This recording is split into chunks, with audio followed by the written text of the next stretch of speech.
Good morning, નમસ્કાર. એક નજર આજની ગુજરાત સમાચારની મુખ્ય હેડલાઇન્સ પર. કેસ ચાલતો હોય ત્યારે પીએમએલએ હેઠળ ધરપકડ ન કરી શકાવાય. સુપ્રીમનું એક મોટું નિવેદન સામે આવ્યું છે. ઈડીની મનમાની ધરપકડ સામે સુપ્રીમની લગામ છે. સરકારે 41 જીવનરક્ષક દવાઓની કિંમતમાં 50% સુધીથી જ વધુનો ઘટાડો કર્યો છે. કોવેક્સિન રસી લેનારાઓ પૈકી 30% લોકોમાં ગંભીર આડઅસરો જોવા મળી છે. દિલ્હીમાં અટવાયેલા 180 મુસાફરો 16 કલાકે વડોદરા સલામત આવતા જ તેઓમાં ખુશીની લહેર જોવા મળી છે. સફારી પાર્કમાં દીપડાનો આતંક છે. 4 થી 5 હરણનો શિકાર કરવામાં આવ્યો છે. યમનોત્રી જતા વડોદરાના યાત્રીઓનું પોલીસ અને સ્થાનિકો સાથે ઘર્ષણ. મિત્રો, ચક્કા જામ જેવી સ્થિતિ ઊભી થઈ છે. મદનજાપા રોડ પર કચરો નાખવાના મુદ્દે પથ્થરમારો થયો. રાજસ્થાનમાં પારો 46 ડિગ્રીને પાર. બંગાળમાં વીજળી પડતા જ 13ના મૃત્યુ નિપજ્યા છે. ગુજરાત સામેની મેચ વરસાદે ધોઈ નાખતા જ હૈદરાબાદ પ્લેઓફ ક્વોલિફાય થયું છે. ભાજપના ધારાસભ્યોએ સરકારી સિસ્ટમ સામે અવાજ ઉઠાવ્યો છે. ધારાસભ્યોનું કોઈ સાંભળતું જ નથી તો સામાન્ય જનતાનું કોણ? એક મોટો પ્રશ્નાર્થ કર્યો છે. કુમાર કાનાણીએ સુરત કલેક્ટરમાં એજન્ટ પ્રથાથી નારાજ છે ત્યારે સંજય મૈડાએ કહ્યું કે ટીઓડી મનસ્વીપણું કરે છે. અમદાવાદમાં 43.6 ડિગ્રી ગરમીમાં શેકાયું છે. સિઝનનો હોટેસ્ટ ડે નોંધાયો છે. ઔદ્યોગિક સલામતી અને સ્વાસ્થ્ય કચેરીના અધિકારી લાંચના છટકામાં છે. રિચાર્જના અભાવે મધ્ય ગુજરાતમાં 9408 વખત સ્માર્ટ મીટરોના જોડાણ કપાયા છે. અત્યારે સ્માર્ટ મીટર ખૂબ ચર્ચામાં છે. સ્થાનિકો વિરોધ કરી રહ્યા છે અને આ વિરોધનો વંટોળ ઉગ્ર દિન પ્રતિદિન થઈ રહ્યું છે. હવે એક નજર દિવ્ય ભાસ્કરની મુખ્ય હેડલાઇન્સ પર. 4 ધામ 90 કિલોમીટરની મુસાફરીમાં 3 વાહન 15 કલાક અટવાયા. મિત્રો, 4 ધામની યાત્રાએ જાઓ. જે પણ યાત્રીઓ જઈ રહ્યા છો તો સાવચેત રહેજો. અત્યારે ચેતી જજો. વ્યવસ્થા જોઈને જજો. ત્યાં કેવી પરિસ્થિતિ છે તેનો પણ માયનો લગાવીને જજો, જેના લઈને જ અટવાવડા. પહેલીવાર ગુજરાતમાં 2 ટેબલ ટેનિસ ખેલાડીઓ ઓલિમ્પિક ગેમ્સમાં ભાગ લેશે. વડોદરામાં જામતા કાંડ. 25 બેંક એકાઉન્ટમાંથી ₹2 કરોડનું કૌભાંડ સામે આવ્યું છે. ચોમાસાનું વહેલું આગમન. આ વહેલા આગમનની આગાહીને કારણે સેન્સેક્સ ઘટ્યાથી 1219નો ઉછાળો જોવા મળ્યો છે. રેલવે સ્ટેશનના પ્લેટફોર્મ નંબર 7 નજીક આગની ઘટના ઘટી છે. પાણી પીવડાવતા જ સ્કાઉટ્સના વિદ્યાર્થીઓએ ઓલવી દીધી છે. બાળકના જાતીય શોષણ બાદ વાલીઓ કાયદાકીય પગલાં ભરતા ડરે છે. શિક્ષકે શોષણના લક્ષણો ભણાવવા જોઈએ. વડોદરાના વિદ્યાર્થીઓના પ્રવેશના કોટા ઘટે તો આંદોલનની ચીમકી. ધોરણ 10 અને 12ના વિદ્યાર્થીઓ પાસ થયા, પરંતુ હવે આગામી સમય એટલે કે આગામી કયા પ્રકારની કોર્સ લેવો, કયા પ્રકારનો ફિલ્ડ નક્કી કર્યું તે બાબતે ક્યાંક ને ક્યાંક અસમંજસ જેવી પરિસ્થિતિ છે. ગરમીથી સિલકોટ પીગળ્યો. વાહનો સ્લીપ થતા બચાવવા રેતી નાખવામાં આવી. રેતીમાં તો વાહનો ઓર સ્લીપ થાય. ચેતી જજો અને સાવચેત રહેજો. ગુજરાતમાં 19 થી 30 જૂન વચ્ચે ચોમાસાની પધરામણી. મેઘરાજાની આતુરતાપૂર્વક રાહ જોવામાં આવી રહી છે. તેલંગાણામાં સારી ફિલ્મો ન હોવાથી તમામ 450 સિંગલ સ્ક્રીન સિનેમાઘરોને 10 દિવસ માટે તાળા મારી દેવામાં આવ્યા છે. હવે એક નજર ગુજરાત મિત્રની મુખ્ય હેડલાઇન્સ પર.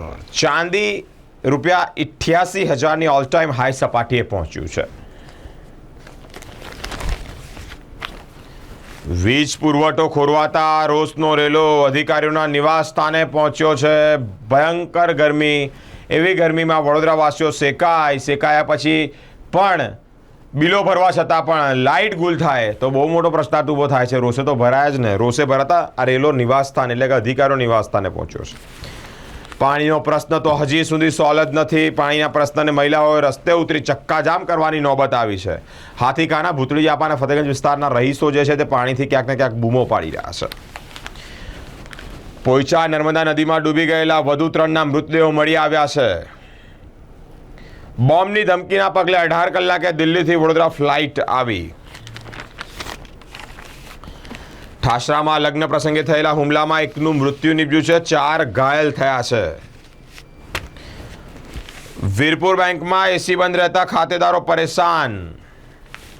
અંધજ ચોકડીથી કમળા ચોકડી સુધી ડાયવર્ઝન ઊભું કરવામાં આવ્યું છે. રાસનોલ ગામમાંથી ગાંજા સાથે શખ્સ ઝડપાયો છે. વડાપ્રધાન પર ગોળીબાર પછી સ્લોવેક રાજકારણીઓ રાજકીય તણાવ ઓછો કરવા હાકલ કરે છે. ભાજપ સરકાર કાયમ નહીં ટકી શકે, આજે નહીં તો કાલે બદલો જરૂર લઈશું, મમતાનું એક નિવેદન સામે આવ્યું છે. એક નજર લોકસત્તા જનસત્તાની મુખ્ય હેડલાઇન્સ પર. વિશેષ કોર્ટે કેસને ધ્યાને લીધા પછી ઈડી એમએલએ હેઠળ આરોપીની ધરપકડ કરી શકે નહીં, સુપ્રીમનું એક નિવેદન સામે આવ્યું છે.